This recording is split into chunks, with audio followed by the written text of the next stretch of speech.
All right, I'm continuing on here with Gaines Mill, and to be honest, I don't remember the last time, what turn I left off of in my last video. I am halfway through the 11 a.m. turn on the June 27th day of the battle, so I basically have until, I think, nightfall of this day for the scenario. Let's double check that. It goes until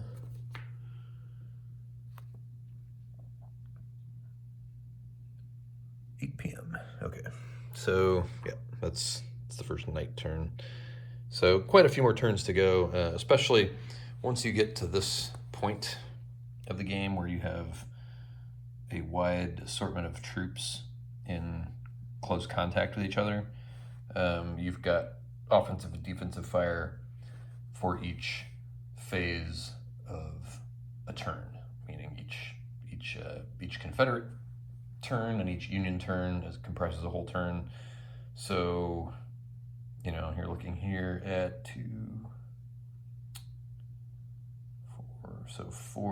basically four fire combats for each unit that's adjacent. So, assuming you're not combining fire, which in some cases you are, but this becomes, and you're rolling 5 dice every time for that, and actually rolling 6 dice every time for that. You can see here, you've got the 2 big dice are the actual CRT results.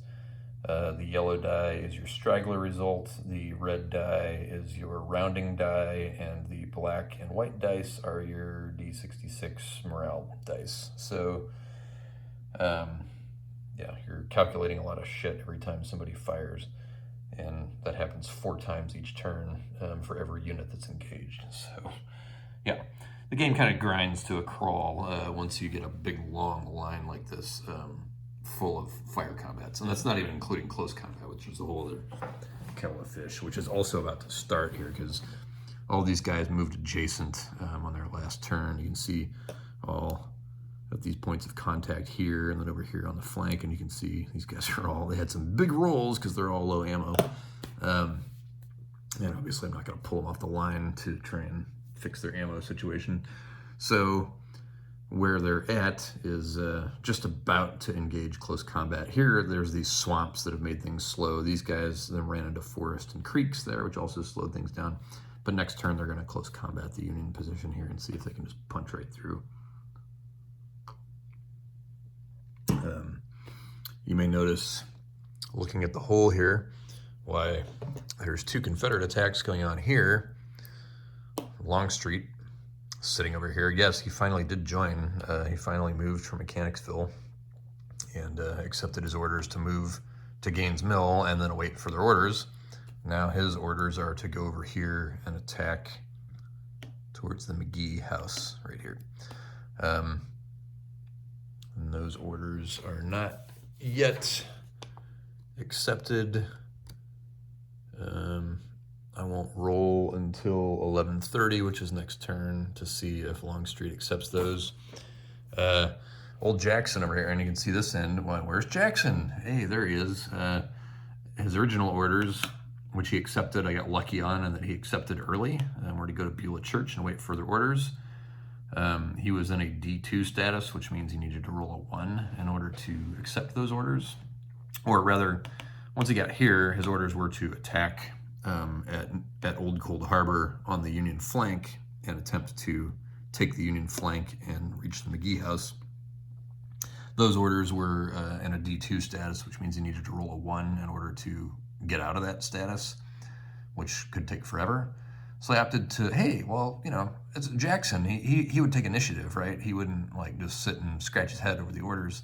So I made an initiative roll for Jackson, and of course I rolled Snake Eyes, which is the loose cannon roll. So naturally, the loose cannon orders, which is basically your opponent gets to give your commander orders for 1 turn. And so his orders for 1 turn were to move over here to whatever the hell this is, the Walnut Grove Church, and await further orders. So I moved him off the line here that way. It seems weird to only do it for one turn because you can't move very far in one turn if the order is to move. I could have had him do some suicidal charge or something if I'd wanted to, but he wasn't close enough to the Union line to do that. And frankly, what I want to avoid, since the time is the enemy here, for the Union, I didn't want him moving closer. Even had he been able to attack or something, I want him just to keep moving away so that it takes him forever to finally launch an assault on the Union line. So I'm not sure if I am understanding the loose cannon rules correctly, but for one turn, that's not a whole lot of time to get anywhere if the order is to, hey, go move your guys off the line and make them take a while to get back to where they're supposed to be. But regardless, I just had him start moving and then just did it for one turn, and then at the end of that turn, he's back in a no orders status and is bolted to the ground. So I had Lee issue new orders, which are just a repeat of the old ones, which are get down here and assault this end of the Union line. And we'll see if that happens. Obviously, the big problem is that Jackson is a 0 in this game instead of a 4. He had the option to roll his way up to a 4 at the dawn turn of the June 27th day, which I did not make that roll. So Jackson remains exhausted and befuddled like he was historically.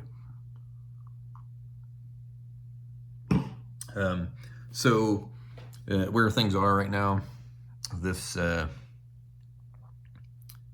of the Union line is where all the combat is happening. I've got Bartlett's brigade of the 6th Corps here, and they're getting hammered. They're wrecked now. On the Confederate side, we do have one wrecked Confederate brigade. That's G.B. Anderson's brigade of D.H. Hill's division is wrecked. That's why they're sitting back here, because they can't advance into close combat when they're wrecked. So, and pretty much all of D.H. Hill's brigades, except the one that's wrecked, are in low ammo status. So, but Bartlett's brigade is stretched along this end of the Union position, and you can see they're getting flanked here. So they're already wrecked. At some point, they're just going to break and collapse. I've got my fallback position here on Turkey Hill. What I will probably do on the Union turn, you can see I've got the artillery here. I may actually move the artillery up to this hex and have them be the flank position.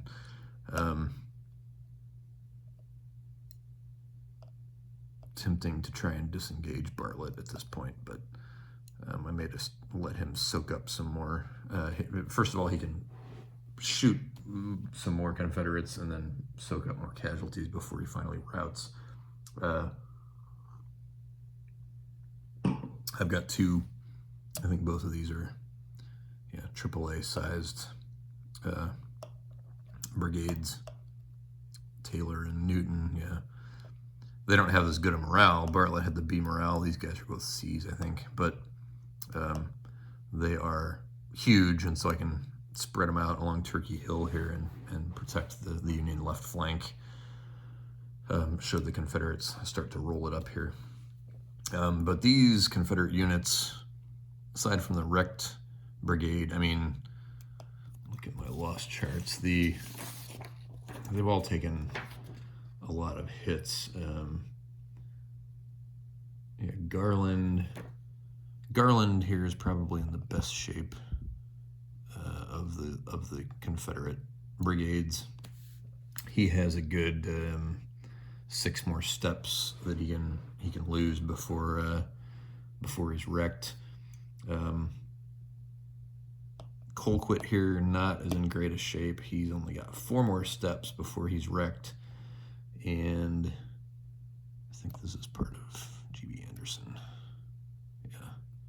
So already down to a B. So as these step losses mount, it starts to whittle away at their line extension. They can't cover as much area. So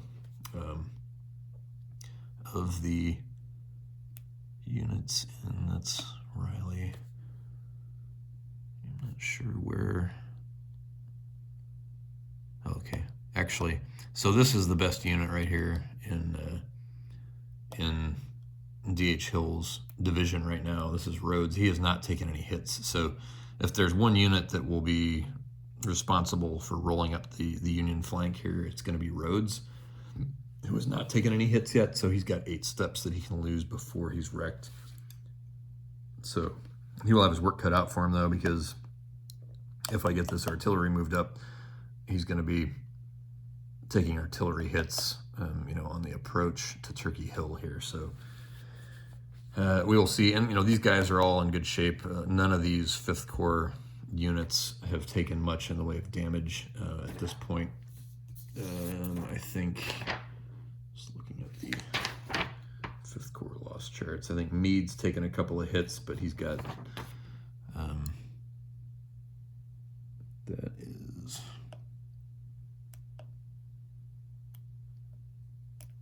whoops.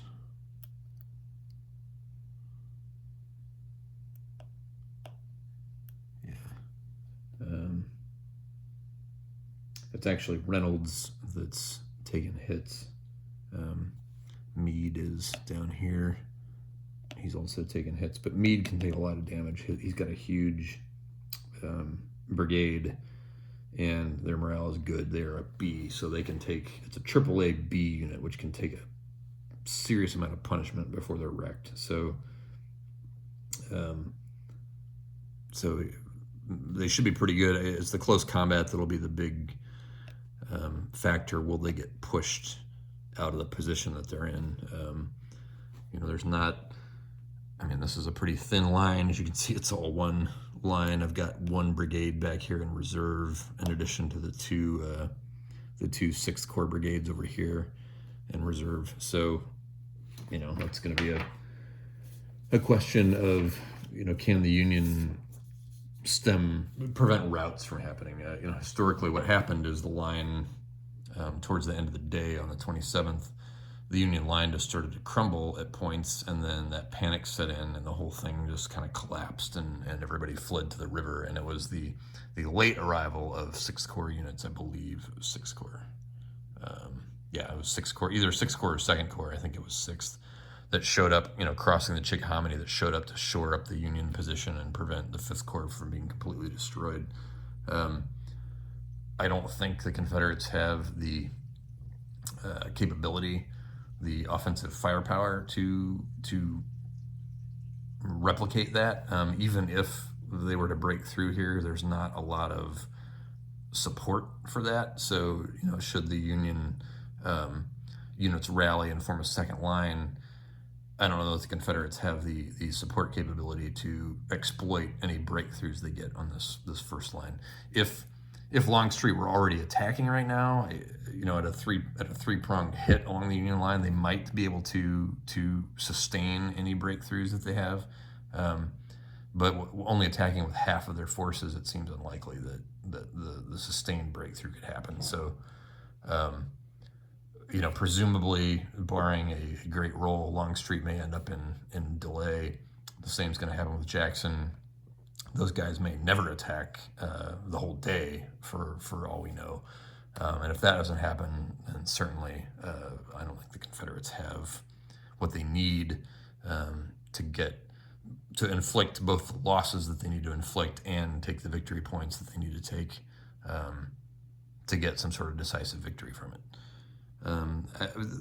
Possibility of getting a partial victory is certainly there, but nothing decisive without being able to bring at least either Longstreet or Jackson fully to bear on the Union line while these assaults are all happening. Because, if these guys don't get going until this stuff is all burned out, certainly this end is more likely to burn out before here. If these guys break through now, they're all still fresh. So, that's bad for the Union. If A.P. Hill's division can break through now while they're still fresh. D.H. Hill, his brigades have already taken a lot of damage. Again, Rhodes is the only one that's untouched there, and that's not going to last much longer. So we'll see how it goes as the attacks go through the morning and into the afternoon. It may still work out for the Confederates. The Union, if they get a good Hey, good close combat result if they can rout some units. That's a huge deal because it's going to be hard for those units to recover and get back into the fight before the day ends. So that's essentially units that they've removed permanently from the Union line for the rest of the battle. So we'll see what they can pull off and how the orders acceptance goes for Longstreet and Jackson in terms of getting them into the fight. So there we are.